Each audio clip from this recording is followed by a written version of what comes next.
ఇప్పుడే జీ5 app download చేయండి. చూడండి మీ ఫేవరెట్ టీవీ షోస్ ఎప్పుడైనా ఎక్కడైనా.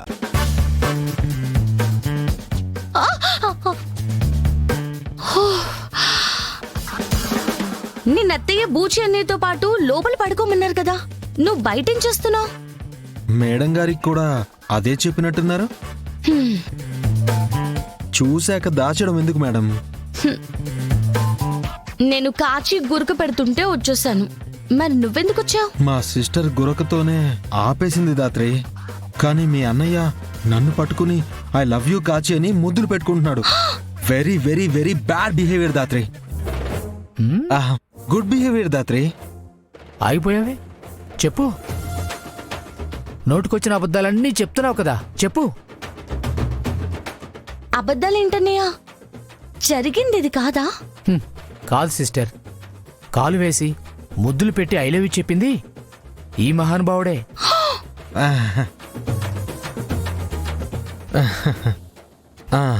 నేనే బాధ భరించలేక బయటికి పంపించేశాను. చూడటానికి అమూల్ బేబీలా ఉంటాడు, లోపలికెళ్ళాక రకరకాలుగా మారిపోయాడు. కేదార్, అన్నయ్య చెప్తుంది నిజమా? నిజమంటే ఇంత పెద్ద మనిషి చెప్తున్నాడు కాబట్టి నిజమే అనుకో. మళ్ళీ అనుకో ఏంటి? నిజమే దాత్రి. రాను రాను మరీ కోతిలా తయారవుతున్నావు.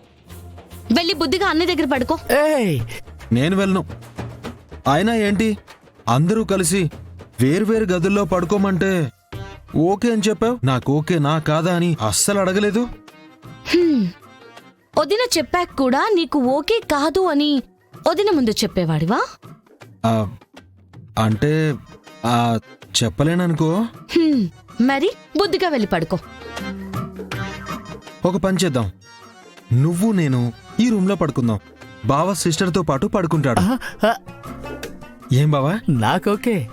ఓకే అంట. నాకోకే సిస్టర్. ఈ సైకో బాంబర్తో పడుకోవడం కంటే నాకా గొరకే నయం. సరే బామర్ది. హలో, మీ ఇద్దరు ఒక నిమిషం ఆగండి. అన్నయ్య, అత్తయ్య కోపం మీకు తెలిసిందే. అత్తయ్య చెప్పాక కూడా ఇలా కలిసి పడుకున్నామని తెలిస్తే అత్తయ్య ఏం చేస్తుందో నాకంటే బాగా మీకే తెలుసు అనుకుంటా. అమ్మో, ఆ టార్చర్ కంటే ఇదే బెటర్. బామర్ది, నువ్వు మాత్రం నా రూమ్ వైపు రాకే ప్లీజ్. Bye sister, bye. ఏం సార్, మీకు వేరే చెప్పాలా? వినిపించలేదా? లేదా అత్తయ్యని పిలవాలా? పిలు పిలు. ఏంటి పిలవడం లేదు? ఎవరైనా చూస్తే బాగోదు. చూడు, నువ్వు నేను తాళి కట్టిన నా భార్యవి. ఎవ్వరికి భయపడాల్సిన అవసరం లేదు. నీకు బొత్తిగా భయం లేకుండా పోతుంది. నువ్వెక్కడైనా పడుకో, నీ ఇష్టం. నాకు నిద్ర వస్తుంది, నేను సోఫాలో పడుకుంటాను. దాత్రి,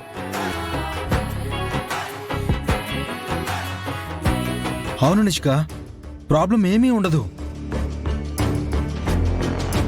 యువరాజ్ ఎక్కడో ప్రాణాలతో ఉన్నాడని తెలిసింది కాబట్టి నాకెందుకో ఈ విషయం కానీ యువరాజ్కి ఎవరైనా తెలిసేలా చేస్తే ఖచ్చితంగా యువరాజ్ కంపెనీ పరువు డబ్బులు కాపాడడం కోసం ఎలాగైనా వస్తాడనిపిస్తుంది. అవును దాత్రి, యువరాజ్ ఇంత కష్టపడి నిలబెట్టిన కంపెనీ ఇలా కళ్ళ ముందే కూలిపోతూ ఉంటే చూస్తూ ఎలా ఊరుకుంటాడు?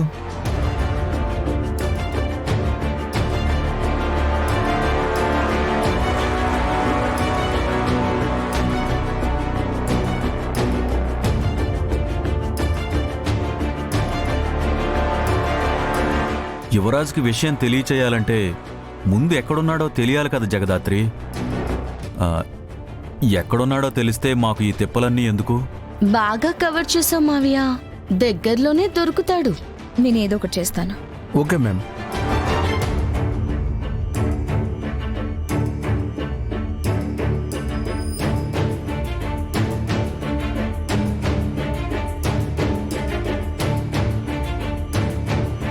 కౌశికి, నాకెందుకో యువరాజ్ ప్లేస్లో కొత్త సీఈఓని అపాయింట్ చేయడమే ఈ సమస్యకు పరిష్కారం అనిపిస్తోంది.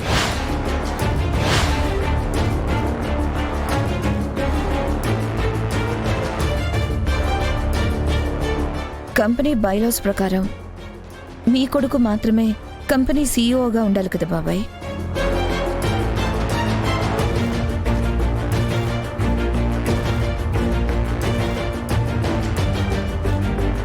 ఇలాంటి చిక్కొచ్చి పడిందేంటి ఇప్పుడు ఎలా?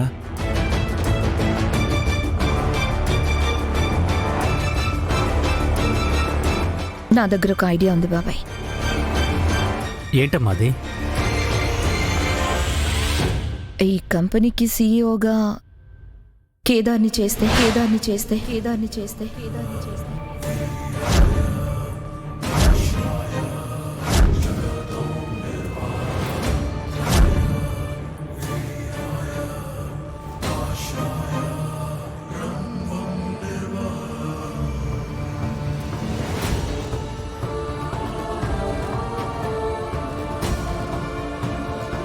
కేదార్ని సీఈఓగా చేసి కేదార్తో సైన్ చేపిస్తే ప్రాబ్లం సాల్వ్ అయిపోతుంది కదా. చాలా ఆపమ్మే. ఏమైంది పిన్ని? మీరు తెలిసి అడుగుతున్నారు, తెలియకుండా అడుగుతున్నారు, నాకైతే అర్థం కావట్లేదు వదినా. కేదార్ని సీఈఓ చేద్దాము అంటే ఏంటి మీ ఉద్దేశం? కేదార్ని ఇంటి వారసుడిగా స్వీకరించినట్టే కదా.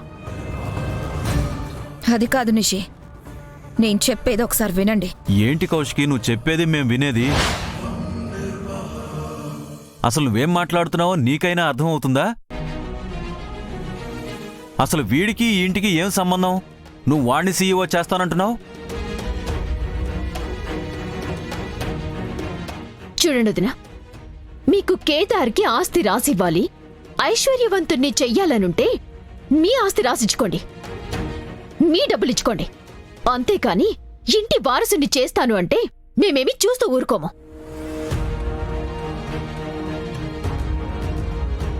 సరే అమ్మి, నువ్వన్నట్టే వారసుని చేసి సంతకం పెట్టించావి అనుకో. అప్పుడు ఆఫీసులో వాళ్ళు, సమాజంలో అందరూ వీడు ఆయనకి కొడుకు ఎట్టా అయినాడని అడగరా?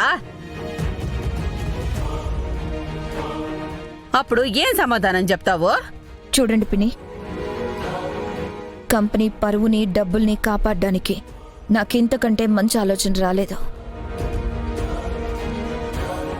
లేదు, మీ దగ్గర ఇంతకంటే మంచి పరిష్కారం ఉందంటే చెప్పండి, వినడానికి నేను సిద్ధంగానే ఉన్నాను.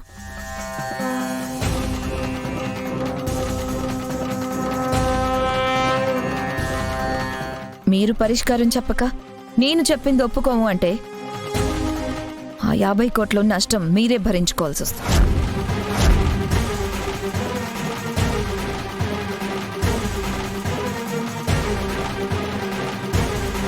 ఆ తర్వాత కంపెనీకి ఎలాంటి నష్టం వచ్చినా మీరే బాధ్యత తీసుకోవాల్సి ఉంటుంది.